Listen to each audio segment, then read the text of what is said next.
పంపించే ప్రాసెస్ లో మీరు ఆశ్రమం గురించి ఏదో చెప్తారు నాకు. అదే ఎక్కడ ఉంది, ఎలా స్టార్ట్ అయింది, ఎంతమంది జాయిన్ అయ్యారు? అది ఆశ్రమం కాదండి, అది రామాయణ ప్రాంగణం. అంటే రామాయణానికే డెడికేట్ చేసిన ఒక క్యాంపస్ అనమాట. ఓకే. ఇక్కడ దేవాలయం ఉంది.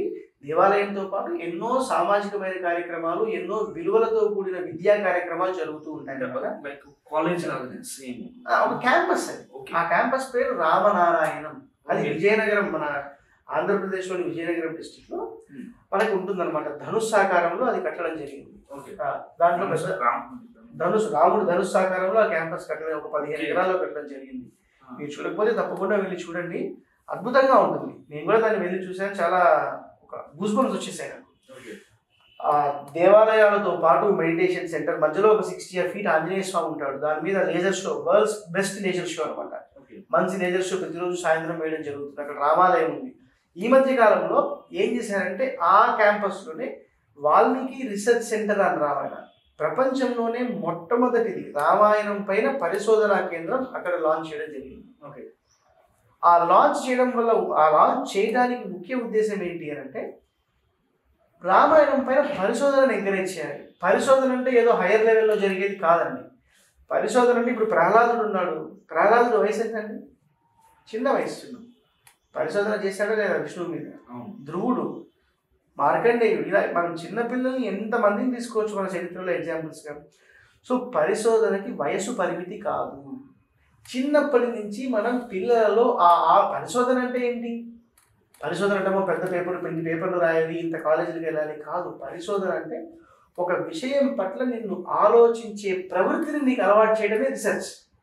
రీసెర్చ్ అంటే ఒక దృష్టిని, అంటే ఒక కోణాన్ని మనం తీసుకునేసి దాన్ని క్షుణ్ణంగా ఎలా అధ్యయనం చేయగలము అంటే how in the refined way, intensive way we can do more study on that, more analysis on that particular topic. అది కదా రీసెర్చ్ అంటే. సో భావితరాలకు చిన్నప్పటి నుంచి పెద్ద వయసు వరకు పిల్లలలో ఈ పరిశోధన దృక్పథాన్ని అలవాటు చేయాలి. రీసెర్చ్ డైమెన్షన్ అని అంటాం అనమాట. అయితే దానికి మనకు మూలం రామాయణం.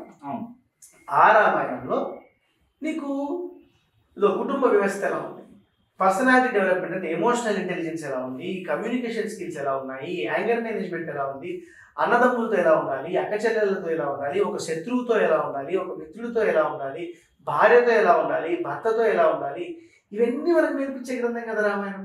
అందుకే కదా మర్యాద పురుషోత్తముని చరిత్ర అయింది. అది మర్యాద అంటే మనం రెస్పెక్ట్ అని అంటాం, కానీ మర్యాద అంటే బౌండరీ. నీ పరిధి ఏంటి, ఎంతవరకు ఉండాలి, తల్లితో ఎంతవరకు ఉండాలి, తండ్రితో ఎంతవరకు ఉండాలి, భార్యతో ఎంత పరిధి, అన్నదమ్ముడు ఈ పరిధిని దాటకుండా ఎంత ప్రేమను చూపించగలవు. ఈ ప్రేమ వాళ్ళని బాధ్యతాయుతంగా తయారు చేయాలి, నువ్వు కూడా బాధ్యతాయుతంగా తయారవ్వాలి. అంతే తప్ప బాధ్యతని విస్మరించేటట్టు చేసే ప్రేమ ఎవరికి ఉపయోగం చెప్పండి. ఇప్పుడు రావణాసురుడు ఉన్నాడు, ఆయనకి కొడుకు మీద ప్రేమ ఉంది, కానీ ఏం చేసింది? ఇంద్రజిత్తు చనిపోయాడు, అక్షకుమారుడు చనిపోయాడు, మిగతా కొడుకులు కూడా అందరూ చనిపోయారు కదా. ఆ ప్రేమ పిల్లల్ని బలి తీసుకుంది. రామచంద్రుడు ఉన్నాడు, దశరథ మహారాజు ఉన్నాడు, ఆయన ప్రేమ తన పిల్లల్ని దేశానికి, ధర్మానికి, దైవానికి నిలబడి ఆదర్శవంతులుగా తయారు చేసింది. ఇదంతా మనకి రామాయణం నేర్పిస్తుంది. దీని మీద పరిశోధన జరగాలి కదా. ఆ పరిశోధన జరగటానికి ఏదో ఒక వ్యక్తితో కాకుండా ఒక వ్యవస్థ కనపడాలి, ఒక ఇన్స్టిట్యూషనలైజ్డ్ మెకానిజం జరగాలి. అందుకని ఏర్పాటు చేసింది ఈ వాల్మీకి రీసెర్చ్ సెంటర్ అని రామాయణం. దాని ముఖ్య లక్ష్యం పిల్లల నుంచి పెద్దవాళ్ళ వరకు రామాయణంలోని విలువలను నింపి మనిషిని మానవత్వం వైపు నడిపించడం.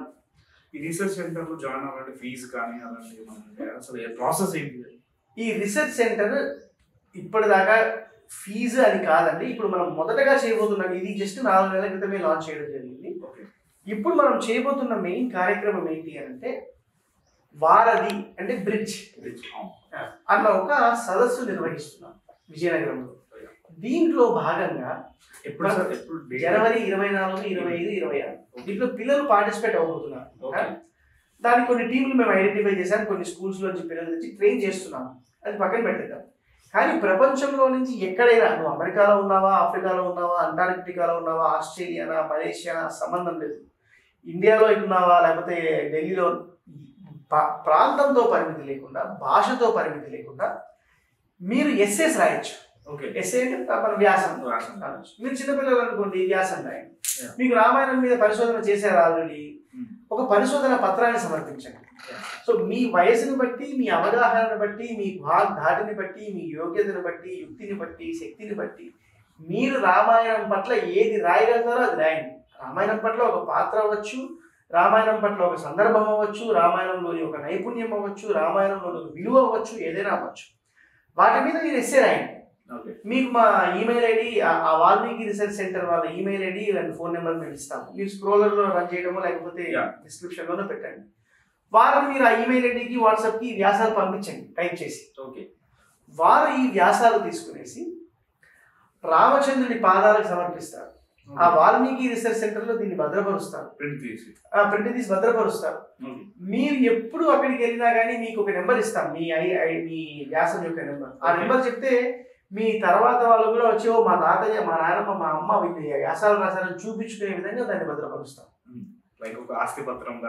అలా ఉంటది. మీరు రాముడి గురించి చూసింది ఇది ఏంటి, ఎందుకండి ఈ ప్రయత్నం అంతా అంటే ఒకటండి, మనం ఒక చిన్న సహాయం చేస్తేనే థ్యాంక్ యూ అని చెప్తాం.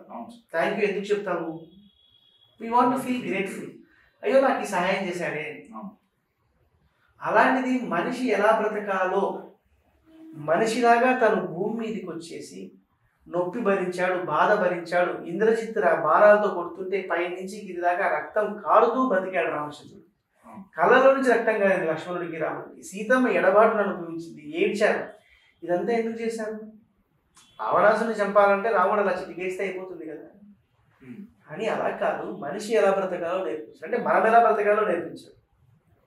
కేవలం మనం జన్మనివ్వటమే కాదు, మనము ఎలా బ్రతికితే మానవత్వానికి ఒక ఎగ్జాంపుల్ లాగా ఉంటాం, మన జీవితం బాగు చేసుకోగలం, పక్కన వాడికి సహాయపడగలం అని రామచంద్రుడు తన జీవితాన్ని నడిచి చూపించాడు.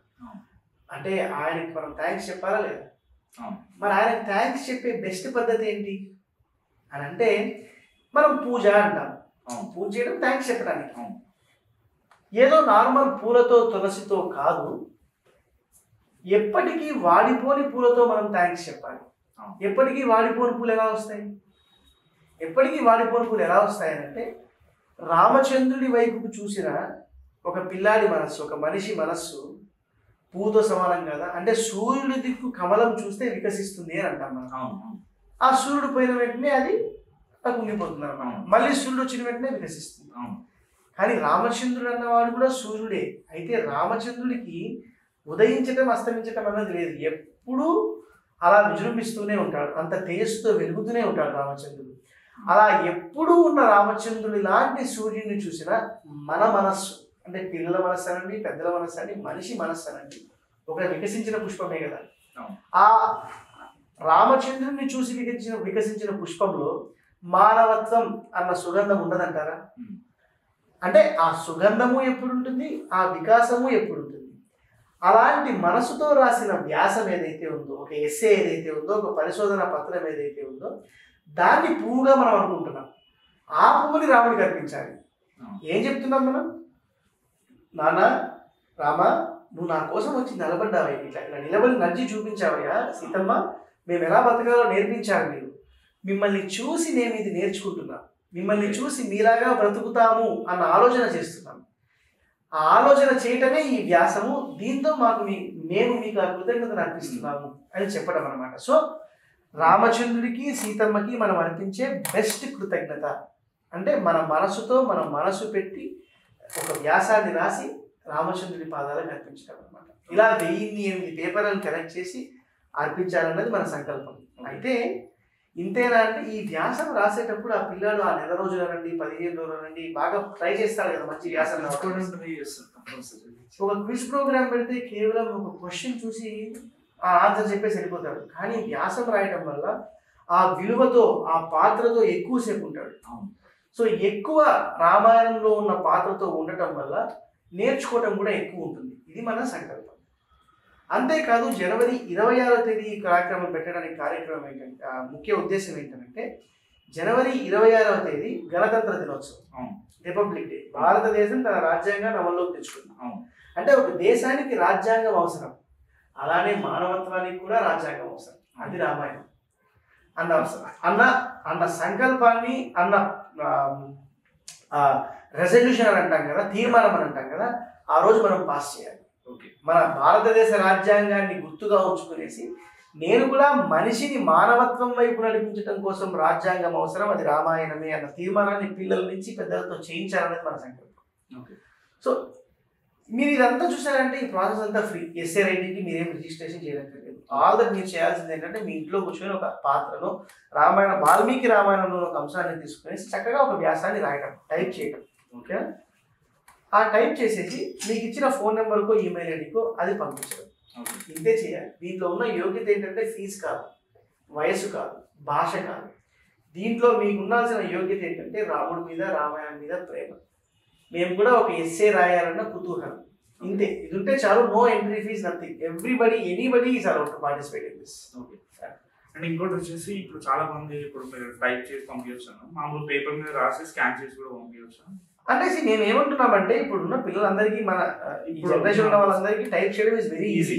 ఓకే, అలా టైప్ చేయడమే ప్రిఫరెన్స్.